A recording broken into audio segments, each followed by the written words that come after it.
नमस्कार मित्रों, मैं पंडित संजय शर्मा आपका स्वागत करता हूं हमारे इस YouTube चैनल पर।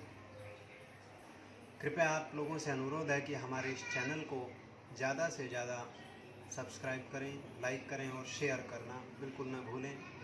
आज हम विशेष चर्चा करेंगे इस चैत्र नवरात्रि के उपलक्ष्य में। चैत्र नवरात्रि में माँ भगवती की विशेष आराधना होती है और इस आराधना करने से, माता के मंत्रों का जप करने से, पूजा करने से सभी मनोरथों की प्राप्ति होती है। सर्वप्रथम माता जी का श्री नौ देवियों का स्वरूप का वर्णन करते हैं। ओम प्रथमं शैलपुत्री च, द्वितीयं ब्रह्मचारिणी, तृतीयं चंद्रघंटेति, कूष्मांडेति, चतुर्थकं पंचमं स्कंदमातीति, षष्ठं कात्यायनीति च, सप्तमं कालरात्रीति, महागौरीति चाष्टमं नवमं सिद्धिदात्री च, नवदुर्गा प्रकीर्तिताः। ये माँ भगवती के 9 देवियों का स्वरूप है।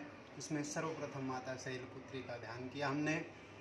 शैलपुत्री माँ भगवती की आराधना करने से कोई भी जातक सभी मनोरथों की प्राप्ति कर सकता है। माता शैलपुत्री की आराधना से मन की शांति की प्राप्ति होती है और घर में सुख समृद्धि की प्राप्ति होती है।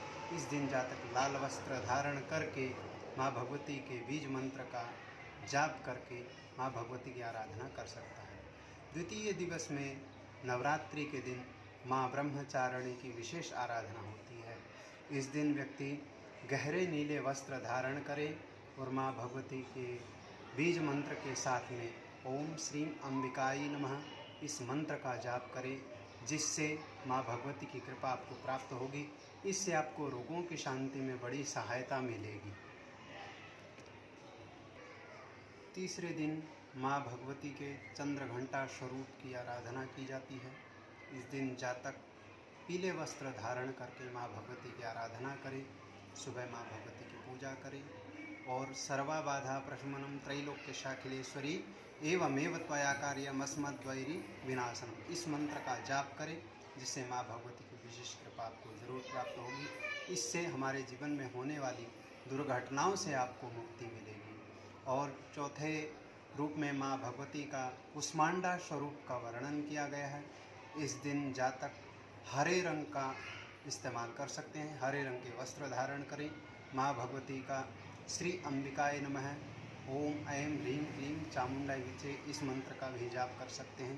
इन 2 मंत्रों में से किसी भी मंत्र का जाप करें और माँ भगवती की कृपा प्रसाद को प्राप्त कर सकते हैं। पंचम दिवस में माँ स्कंद माता की आराधना की जाती है।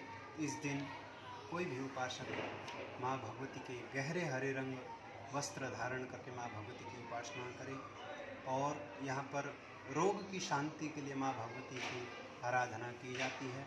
मंत्र का जाप किया जाता है। मंत्र इस प्रकार से है। रोगान शेषान पहंसि तुष्टारुष्टा तो कामान सकलान भीष्टान त्वामाश्रितानां न विपन्नराणां त्वामाश्रितां ह्याश्रयतां प्रयान्ति इस मंत्र का जाप करें और माँ भगवती की आराधना करें। छठे दिवस में, षष्ठम दिवस में नवरात्रि के माँ कात्यायनी की आराधना होती है। इस दिन जातक पति की प्राप्ति के लिए, पत्नी की प्राप्ति के लिए, संतान की प्राप्ति के लिए माँ भगवती की आराधना करते हैं और इस दिन जामुनी रंग के वस्त्र धारण करके माँ भगवती की आप उपासना करनी चाहिए। और इसका मंत्र भी कुछ इस प्रकार से है। कात्यायनी महामाये महायोगिन्यधीश्वरी नंदगोपसुतम देवी पुत्रम में कुरुते नमः। यह पुत्र की प्राप्ति के लिए होता है और साथ ही यहाँ पर पति में कुरुते नमः इस मंत्र का जाप करके पति की प्राप्ति के लिए इस मंत्र का जाप किया जाता है। इस तरह से माँ भगवती के षष्ठम दिवस की आराधना होती है। इसी के साथ सप्तम दिवस में माँ कालरात्रि की आराधना की जाती है।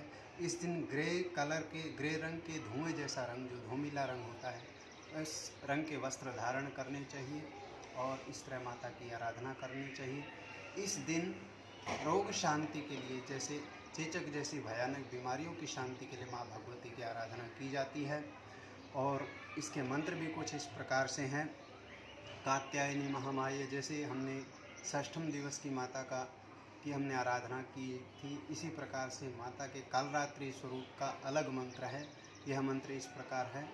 कालाभ्राभाम कटाक्षैररिकुल भयदाम मौलिबद्धेन्दुरेखाम इस मंत्र का आप जाप करके ये 2 लाइनों का मंत्र है। इस मंत्र का जाप करके आप माता कालरात्रि की आराधना कर सकते हैं। अष्टम दिवस में माँ गौरी की आराधना होती है। इस दिन कोई भी जातक नारंगी वस्त्र के धारण करके माँ भगवती की आराधना कर सकता है। इसमें माता जी के 32 नामों की आराधना की जाती है। इनका जाप करने से अपने जीवन में आने वाली समस्याओं को हम दूर कर सकते हैं और सभी मनोरथों की भी प्राप्ति होती है। नवम दिवस में माँ सिद्धिदात्री की आराधना की जाती है।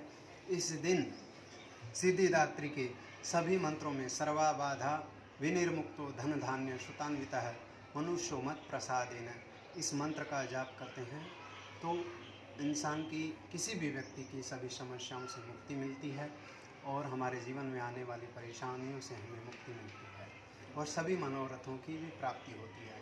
साथ ही जब हमारा अनुष्ठान पूर्ण हो जाता है, माँ भगवती के लिए हमें यथा योग्य हवन करना चाहिए, यज्ञ करना चाहिए। साथ ही पूरा पका हुआ भोजन तैयार करके 9 कन्याओं को भोजन कराना चाहिए। यथा योग्य जो हमें संभव हो सकता है वैसी आराधना करनी चाहिए।